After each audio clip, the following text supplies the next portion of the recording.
Welcome to Solvetic, your channel to always learn technology easily. Below in the description, you will find useful links we used in this video.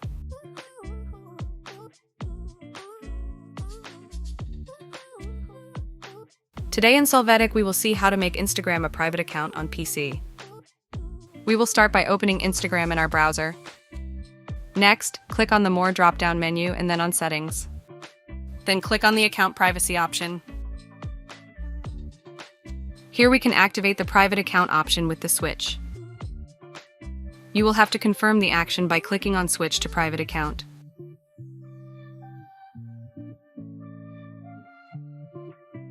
From this moment on, your account will be private and only your followers will be able to see your content. Hey, remember to subscribe Solvetic channel.